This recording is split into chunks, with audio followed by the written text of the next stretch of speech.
मां भी ॿियनि वांगुरु अखी ॿूटे सुम्हां राति तारनि खे तड़पाईंदो केरु। मां भी ॿियनि वांगुरु अखी ॿूटे सुम्हां राति तारनि खे तड़पाईंदो केरु।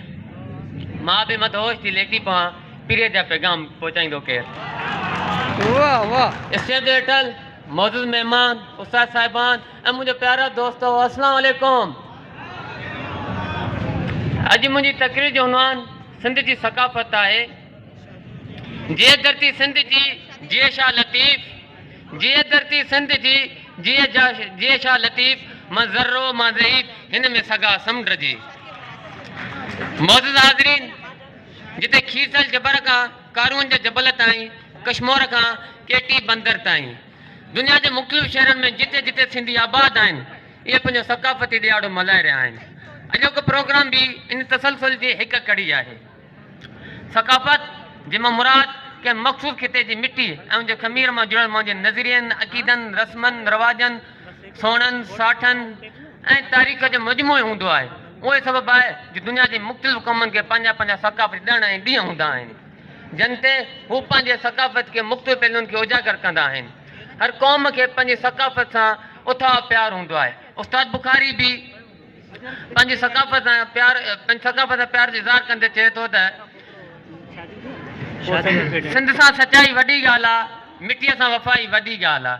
सिंध सां सचाई वॾी ॻाल्हि आहे, मिटीअ सां वफ़ाई वॾी ॻाल्हि आहे। भले मीर ॻाल्हि हुजे इक़बाल, पर असांजो भिटाई वॾी ॻाल्हि आहे। सकाफ़त जा बुनियादी तौर ॿ पहलू आहिनि, जिन में मादी सकाफ़त मतिलबु वेस वॻा ऐं तारीख़ी जॻहूं, ऐं ॿी रुहानी सकाफ़त मतिलबु नज़रियनि, अक़ीदनि, सोण साठ वग़ैरह। जिते माण्हू पंहिंजी मादी सकाफ़त खे ज़ाहिर करे थो, उते पंहिंजी रुहानी सकाफ़त खे बि उजागर करे। उहा तारीख़ी ज़िमेदारी तव्हां ऐं असां शागिर्दनि जी आहे, छो त असां ई सुबुह जो आईनो आहियूं।